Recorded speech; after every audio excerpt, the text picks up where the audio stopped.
Welcome back, everyone, to Random's Thoughts. We're jumping into another Mythgard Melee game review. No camera this time, some lighting issues. So we're just going to jump right in and talk about this matchup where I'm running Blue-Orange Rainbow. Not quite the driest version, it's a little bit tweaked, but very much in the same vein against Green-Red Disc piloted by Rognarr. Now, this was among the various testing games that we ran, and it went relatively well for the Rainbow deck, and I wasn't sure coming in how this was going to play out. I expected that there would be tools for the Blue-Orange deck to utilize.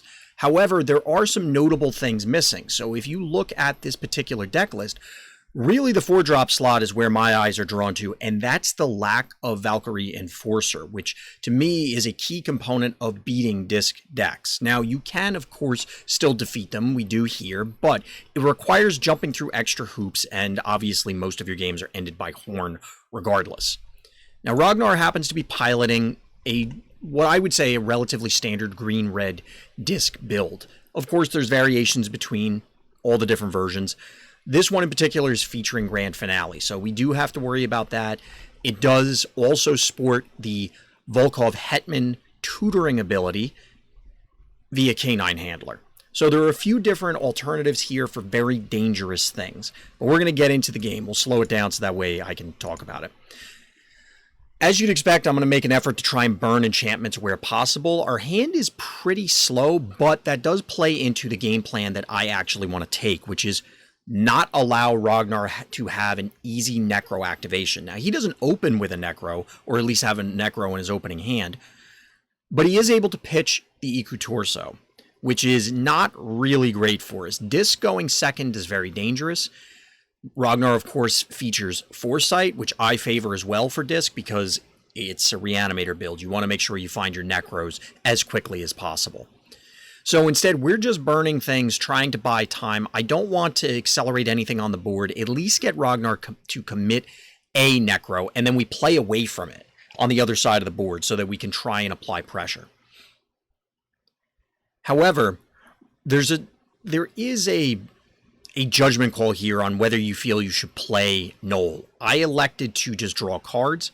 Noel can obviously try and run away from the Necro. It's not really going to work, but you could pretend that it will work. So here Rognarr elects to continue to disc since we didn't commit anything to the board, which is a mistake that I often see other Necro players make, myself included. There's no point in playing the Necro to the board if you're not going to have any way to off it and then get your reanimation. So here we can't let Rognarr have the entirety of the game to set up because eventually Grand Finale will come online. So I elected to advance a Bragi. We have a Storm Seer. We have the Field of Poppies. We have the Scion, more specifically, so we can buy a little bit of time, maybe even take a hit from the Iku that's going to ultimately be reanimated and be okay. Instead, Rognar's able to remove the Bragi here. Slayer's a hell of a thing. So Parry is actually pretty cool here. It allows us to avoid the Necro initially. Now, the Field of Poppies play here was because I just wanted to be more mana efficient, and I actually want to pause here for a moment because we'll get to the Necro play in a second. Playing the Field of Poppies was probably a mistake, but I was concerned about the blue gems for the follow-up plays. We could clearly play the Storm Seer and then do other things on the turn that we play it, if we burn a blue both that turn and this turn, and we have options. So we could easily go Storm Seer into Noel, playing the Storm Seer here or here, and then play the Noel somewhere and remove this if needed. However, we ended up drawing Niflheim's Claim, which, as you'll see in a moment, is pretty important. Now, Rognarr, obviously, as I said, was playing the way you'd expect him to. He's a strong player, that he's going to play the Necro here in front, waiting for the opportunity to actually get it killed. Clearly, we can run away from it, or at least agile away from it briefly, but we're going to have to address this Necro at some point. We were able to stall somewhat into the later turns because it's about to be turn 6 for us, meaning that the Scion plus Pride comes online. So there's an argument potentially to do exactly that. Scion here, turn this into a Lion, and then just trade since we have Slayer. we would be left with the Scion, but with no Lion. So that wasn't super enticing to me. Plus, obviously, the Detained here makes it a little more complex to actually try and trade in. So we also happen to top deck the Sandscape. So we know what we're going to do in order to eradicate the Iku that's on its way. So we want to go ahead and continue to apply pressure in other lanes, which you kind of want to do against Necro anyway. You need to close, or rather shorten the game length so that they cannot just simply take over the game. They naturally run a bunch of gigantic monsters. So as you'd expect, the Necro makes way for the Iku. Rognar's setting himself up. He has the Born Again in order to stop our Arquebus there. Move the cursor so you can actually see everything. So the Stormseer here allows us to do a whole bunch of kind of silly things. So we give it Fragile 2. We eliminate the Iku. We kind of needed all of this. We would have been able to do a fair amount of damage to this, because it was already Fragile 2, but we needed already Fragile 1. We needed the Niflheim in order to ensure removing it. Otherwise, even if we had the Sandscape or we play 2 enchantments, we're only doing 4 to it, and then maybe another 2, but in all likelihood, Rognarr is going to deport it, and then he's just crashing for 9. So we were very fortunate here. While this deck does have tools, again, to deal with the Necros and the reanimated targets, realistically, we wouldn't have had this Stormseer play. We would have to go into Scion, which, quite obviously, it's a one-of. You're not going to be able to necessarily rely on that. There are other ways to try and buy time. You could Trickster. If they reanimate a Short Stag, it's naturally slightly smaller. If they were to pull back a Helicarrier, life gets very complicated. You could remove the body, but then, of course, they have all the Pack Troopers, and it depends on whether you were able to remove it immediately or the Stormseer had to contribute by punching the Helicarrier, which realistically makes not a whole hell of a lot of sense. Unless this picture, this swimming pool that they're in, is actually an optical illusion, and she's like 700 feet tall and punching a Helicarrier. I don't know. Digression aside. Point is that you don't have a spectacular amount of ways to deal with it. So you're kind of left to racing in the other lanes depending on what they reanimate. And the green-red version in particular has ways to heal. It has, well, this is bounce, but pseudo removal as compared to actual removal, such as the extract, etc. So it can be very challenging. In this particular case, we were able to, get lucky. That's the simplest way to put it. We did play a few other games, and it did go relatively well, but we had Niflheim show up in other games. We had what I felt was a lot of positive variance for the Rainbow deck.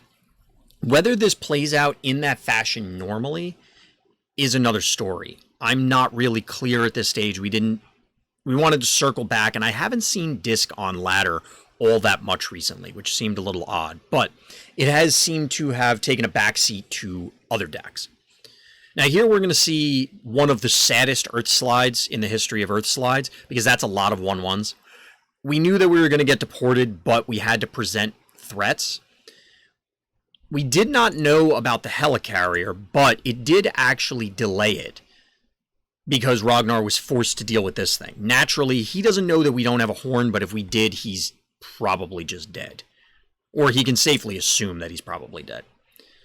So we swing with our army of weenie-sized elementals.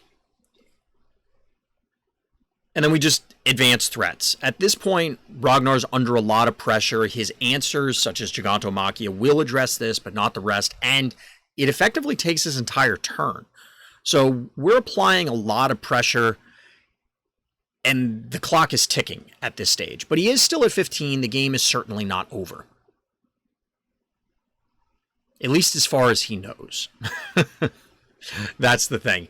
Obviously, at this point, if there is a horn, he's just toast. And sometimes you just have to cross your fingers and hope that your opponent doesn't have it. And in this scenario, he can block as best he can, but at the end of the day, if we had a horn, we could probably make something happen. So instead here, we're going to make every effort to try and clear up as much of his board as we humanly can, thereby freeing up everyone else to get in there. Now, between the Slayer and the Fragile, it's surprisingly easy to take down the Helicarrier. A scenario that you can set up earlier, I guess, but clearly is going to be a significant challenge.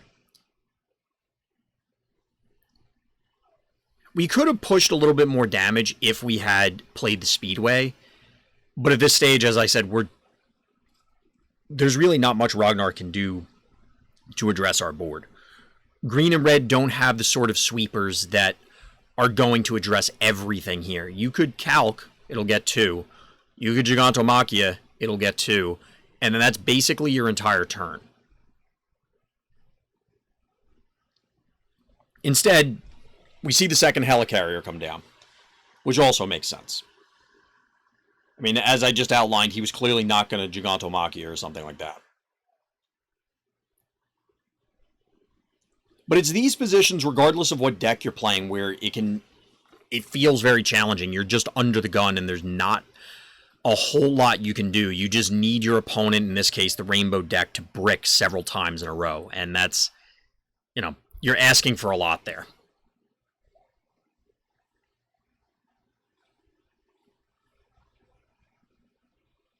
So obviously we had a plethora of options to close the game out, but we managed to swing in here with the Carl to get the W. So as mentioned, I believe that this is probably, we'll call it even, but I think it favors the disc decks of varying varieties. While we were utilizing green-red as a proxy for all disc decks, they all have unique circumstances, whether it's green-yellow, green-orange, green-red, green-purple, or green-blue. I don't think I've seen any mono-green Necro decks, but maybe they're out there.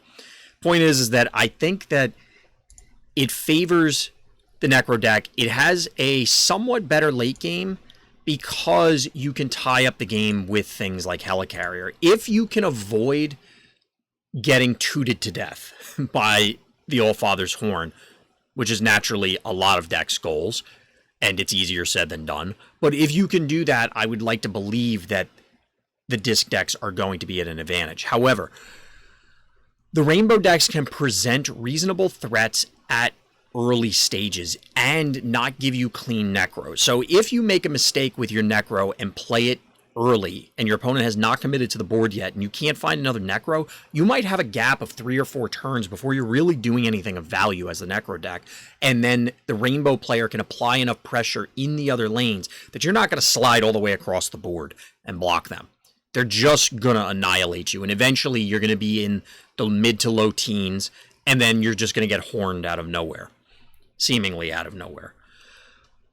As a Rainbow player, you just desperately need to not get blown out by the early Necro play and then kind of put your foot on the pedal from there. If your opponent hits multiple Necros, okay, they got you. There's not much you can do with this particular list. You could set up, of course, Stormseer plays, Scion plays, or if you had a remaining body, maybe you can Shatterstone Palace or something, or Giant Stairway, and then fight the reanimated target. But odds are it's something enormous, and that's probably not going to happen. But maybe you can get lucky. Odds are you're going to end up having to expend a whole lot of cards and a whole lot of effort to remove the reanimated cards. So best to try and avoid it. There's no real purpose into playing the early clock. They're a Necro deck. They're going to have it. If they're playing the bolster versions, yeah, they might whiff on Necro, but odds are they're bolstering out something sizable enough that you probably aren't going to be able to run through it anyway. So it generally appears that it's not worth it. Now, we didn't test against the bolster version of the disc decks. It could end up being wildly different. I know Petamax and a number of other players have leaned in that direction. Personally, I'm not a huge fan of it because, as I started at the top, it's a Necro deck. I always want to have Necro every game. But if it ends up leading to more wins, then I also like winning. So I'm not opposed to changing gears and changing my tune. But that'll do it for this time. As always, everybody, thank you for listening. Thank you for watching. And Black Lives Matter.